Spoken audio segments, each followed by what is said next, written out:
My corpse spoke, and it knew my secrets.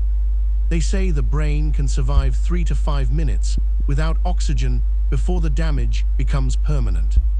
3 minutes. That's all it took to ruin my life. 3 minutes without breath. 3 minutes without pulse. 3 minutes where I wasn't here and something else was. I remember dying. Not the pain, not the moment my heart stopped, but the absence afterward. An emptiness with texture, like velvet pressed against my mind. A dark silence with a shape to it. It felt warm, familiar. Comforting. If death felt like that, I thought, why do we fear it so much? Then I woke up. But not in a hospital bed. I woke up in a cold metal drawer, wrapped in a morgue sheet, my cheek against steel. At first, I thought it was a dream, a vivid hallucination after trauma. Then I tried to move. My muscles resisted like they were filled with cement, stiff and foreign.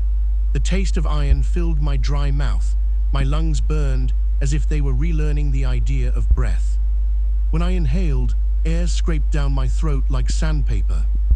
I tried to scream, but it came out as a hoarse drag of air. My voice sounded wrong. Old. Scraped. Like it had been sitting unused for years. I pushed against the inside of the drawer. The metal groaned. My muscles shook. My vision flickered, swimming between light and dark, between existence and whatever waited outside it. Finally, the drawer slid open by an inch, then more. Cold fluorescent morgue lights stabbed into my eyes. Silhouettes of body bags hung on hooks beside me, pale as ghosts. The smell of disinfectant and something older, rot, quiet and respectful, filled the air. I lay there, breathing in wet rasps. Alive. Or something close. Then I heard it. A voice from the drawer next to mine. Low, strangled, like vocal cords were wet and swollen. You came back. Every hair on my body lifted. I froze, too terrified to breathe loudly. The voice sounded like me. Not similar. Not reminiscent. Exactly like me, my tone, my cadence, my breath. Who, I whispered, who's there?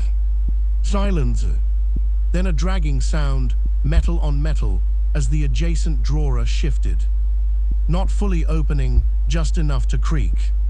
Then, you shouldn't have come back. My chest tightened. I wasn't alone. Not in death and not here. My mind scrambled. Had I hallucinated the voice? Did oxygen loss damage my brain? Was I reliving memories inside a coma? Or did something follow me back? My heart, newly persistent, stubborn, hammered painfully in my ribs. The drawer beside me creaked again, inch by inch. A pale hand slipped out. Grey, stiff, frozen. My hand. I clamped my teeth and screamed silently behind them. Then a face pushed into view, a perfect copy of mine, but still and dead, eyes half open and cloudy with stagnation. Mouth slack, skin waxy. Yet it smiled. Weak, slow, wrong. I was waiting for you. I shoved the drawer hard, rolling myself halfway off the table. My legs buckled. I crashed to the floor, cold tiles smacking my skin. Pain sliced through me, sudden, sharp, undeniable. Real. I forced myself upright, stumbling, slipping, grabbing the metal counter for support. The room spun. Cold sweat poured down my spine. Behind me, the drawer slammed shut. Then opened again. Then shut. Then opened. Then... Bang, bang, bang. Fists hammering the metal from the inside. My fists. My voice shrieked from the drawer. Let me out, I'm not dead. I fled. Stumbled barefoot into the hall, lungs wheezing, vision shaking, heart jittering like a nervous animal fighting to escape my ribs. I slammed the hallway door behind me, bolted it, leaned my forehead against the cold steel. Silence. Then muffled crying. My own crying. I ran. After they found me in the emergency lobby, collapsed, babbling, covered in morgue sheet and panic sweat. Nurses rushed. Security held me upright. They called doctors, psych consults, trauma teams. I didn't tell them what I heard. I told them I woke up in the morgue drawer. A clerical error, a miracle recovery, a rare Lazarus case. They nodded politely, gently, as people do when deciding whether or not to institutionalize someone. But I saw fear in their eyes anyway. Later, a doctor visited, a neurologist maybe, cold jawline, quiet voice. She checked my reflexes, pupils, vitals, then she whispered, "You were gone for 3 minutes. We lost you." Her voice trembled. Doctors don't tremble. You weren't breathing, and then, suddenly you did, like something shocked your body from the inside. "What brought me back?" I asked. She looked at the door, then at me. "We don't know, but..." Her eyes lowered. "You weren't the only one." My blood froze. "What do you mean?" She hesitated, then exhaled. "Another patient revived earlier this week, also 3 minutes dead." Her voice dropped further. "He started screaming in the morgue too." "What did he say?" She swallowed. "He kept repeating. It followed me back. Tonight. I'm home now.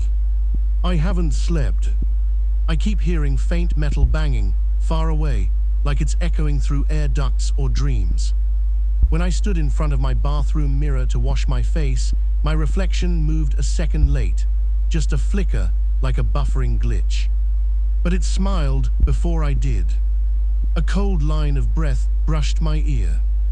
Then, in my own voice, soft, patient, hungry, "Trade places with me.